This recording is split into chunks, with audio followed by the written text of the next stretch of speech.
नमस्कार, स्वागत है आप सभी का मौसम तक चैनल पर। मैं हूं देवेंद्र त्रिपाठी और दोस्तों ये वीडियो है अगले 3 दिनों के मौसम पूर्वानुमान का। इसमें हम बात करते हैं 10, 11 और 12 दिसंबर के मौसम की।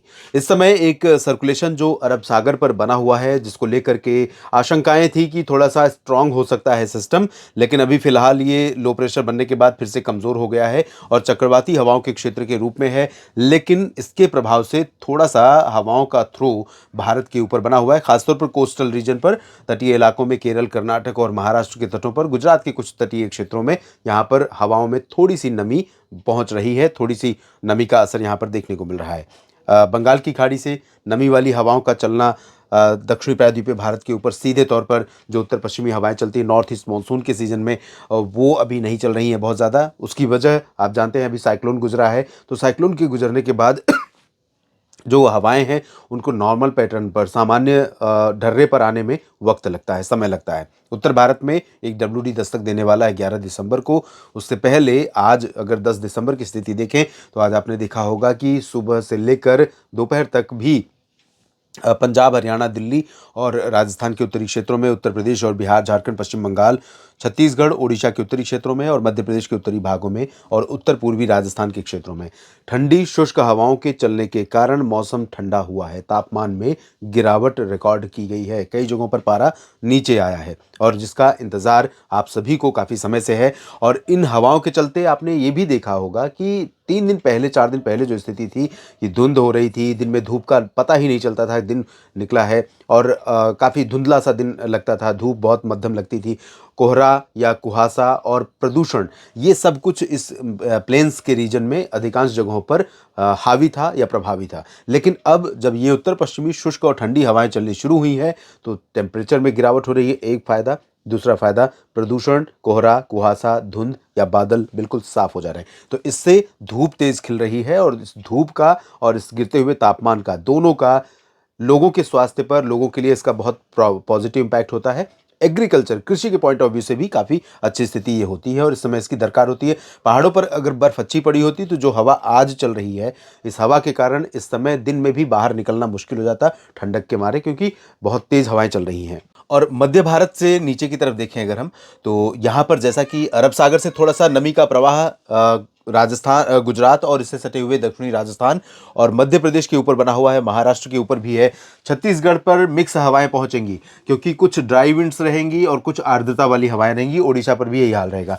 तो छत्तीसगढ़ और ओडिशा के दक्षिणी भागों पर थोड़े बहुत बादल दिख सकते हैं, लेकिन बारिश तो नहीं होगी इन दोनों राज्यों में और ना ही मध्य प्रदेश और महाराष्ट्र या गुजरात में, लेकिन यहाँ पर कुछ बादल दिखाई देंगे। और उत्तरी छत्तीसगढ़, ओडिशा के उत्तरी भागों में, मध्य प्रदेश में यहाँ पर ड्राई वेदर और आसमान साफ, शुष्क मौसम, ठंडी हवाएं, ये सब कुछ यहाँ पर दिखाई देगा। दक्षिण भारत के क्षेत्रों में तेलंगाना और आंध्र प्रदेश को छोड़कर अधिकांश जगहों पर बारिश का मौसम रहेगा। तटीय कर्नाटक और तमिलनाडु के तटीय क्षेत्रों, केरल, लक्षद्वीप, इन भागों में कई जगहों पर मध्यम से भारी वर्षा हो सकती है। और ये जो आंध्र प्रदेश का तटीय क्षेत्र है, मध्य और दक्षिणी, यहाँ पर नेल्लोर, मछलीपट्टनम, बापतला, विजयवाड़ा, इन भागों में कुछ स्थानों पर बारिश देखने को मिल सकती है। पूर्वोत्तर भारत में बारिश होने की संभावनाएं कई जगहों पर है, लेकिन इंटेंसिटी बारिश की ज़्यादा नहीं रहेगी। बिहार, झारखंड, पश्चिम बंगाल और उड़ीसा के क्षेत्रों में, जैसा कि मैंने बताया, ठंडी हवाओं का असर यहाँ पर बना रहेगा। और इसके बाद 11 दिसंबर की स्थिति देख लेते हैं। 11 दिसंबर को जब डब्ल्यूडी उत्तर भारत के पर्वतीय क्षेत्रों पर पहुंचेगा, तो क्योंकि इस बार डब्ल्यूडी बहुत प्रभावशाली नहीं आ रहे हैं दोस्तों, इंतजार है एक अच्छे डब्ल्यूडी का जो लगातार यहाँ पर पहाड़ों पर अच्छी बर्फबारी दे। हालांकि उससे सामान्य जनजीवन पर असर पड़ता है, लेकिन अच्छी बर्फबारी होने के कारण साथ ही साथ उत्तर भारत के मैदानी इलाकों पर इसके इंड्यूस्ड सर्कुलेशन से बारिश भी होगी। अकेले सिस्टम बहुत ज़्यादा प्रभावशाली अगर होता है तो अकेले नहीं रहता, तब इसका कोई साथी भी साथ में आता है और वो होता है सर्कुलेशन। वो सर्कुलेशन अरब सागर से नमी को चुराता है, उधर भूमध्य रेखा से डब्ल्यूडी लेकर आता है। तो ये सारी चीज़ें जो यहाँ पर हैं, इसके प्रभाव से आपका राजस्थान का रीजन और पंजाब, हरियाणा, दिल्ली, उत्तर प्रदेश, मध्य प्रदेश प्रभावित होते हैं। तो अभी फिलहाल ये सिस्टम उतना स्ट्रांग नहीं है, तो ऐसे में कोई इंड्यूस्ड सर्कुलेशन दिख नहीं रहा है और यहाँ पर मैदानी इलाकों में लगभग सभी जगहों पर ड्राई वेदर ही रहेगा। पर्वतीय क्षेत्रों में 2 दिन ज़रूर कुछ गतिविधियाँ हो सकती हैं। गिलगित बाल्टिस्तान, मुजफ्फराबाद, लद्दाख, हिमाचल, उत्तराखंड, जम्मू कश्मीर में कुछ बादल पहुंच सकते हैं। पंजाब, हरियाणा, दिल्ली, राजस्थान के उत्तरी क्षेत्रों में और उत्तर प्रदेश के अधिकांश भागों में ठंडी और शुष्क उत्तर पश्चिमी दिशा की हवाएं चलती रहेंगी। बिहार, झारखंड, पश्चिम बंगाल, ओडिशा और छत्तीसगढ़ के अधिकांश क्षेत्रों, मध्य प्रदेश के उत्तर पूर्वी या फिर ग्वालियर तक का रीजन है, सागर, सतना, पन्ना, रीवा और जबलपुर तक का रीजन, इधर यहाँ पर टेम्परेचर में गिरावट होती रहेगी। मौसम भी काफ़ी अच्छा रहेगा, प्लेजेंट रहेगा। दिन में धूप रहेगी तेज़। और राजस्थान के बाकी हिस्सों में, गुजरात के कुछ भागों में यहाँ देखिए अब थोड़ी सी आर्द्रता पहुंच रही है। तो गुजरात के पूर्वी रीजन में और पश्चिमी मध्य प्रदेश में कुछ बादल बन सकते हैं। कुछ बादल आपको महाराष्ट्र में दिखाई दे सकते हैं, विदर्भ, मराठवाड़ा और मध्य महाराष्ट्र, कोंकण, गोवा पर, मुंबई तक बादल दिख सकते हैं। छत्तीसगढ़, उड़ीसा पर मिक्स वेदर रहेगा, यानी मिला जुला मौसम का रूप देखने को मिलेगा। और दक्षिण भारत में कोई ज़्यादा परिवर्तन नहीं है। जिन क्षेत्रों में आज संभावना बारिश की है, उन्हीं भागों में कल भी बारिश यहाँ पर तटीय तमिलनाडु और केरल, तटीय कर्नाटक, लक्षद्वीप, इन भागों में ज़्यादा रहेगी। बाकी इंटीरियर पोर्शन पर अगर देखें तो आंतरिक कर्नाटक का क्षेत्र, दक्षिणी हिस्सा और आंध्र प्रदेश का रायलसीमा और दक्षिणी तटीय हिस्सा, यहाँ पर लाइट रेन हो सकती है। तेलंगाना, उत्तरी आंतरिक कर्नाटक, उत्तरी तटीय आंध्र प्रदेश के जो आंतरिक हिस्से हैं, यहाँ पर शुष्क मौसम रहेगा। पूर्वोत्तर भारत में बहुत मामूली मौसमी हलचल देखने को मिलने वाली है। और उसके बाद 12 दिसंबर को सिस्टम WD के रूप में जो आ रहा है वो आगे बढ़ेगा। और उसके आगे बढ़ने के बाद 12 दिसंबर का जो सुबह से लेकर रात तक का समय होगा, उस दौरान हवाओं का असर थोड़ा और बढ़ेगा। हवाएं तेज तो नहीं होंगी, लेकिन हवाओं में जो ठंडक है, चिल फैक्टर है, वो थोड़ा और ऐड हो जाएगा।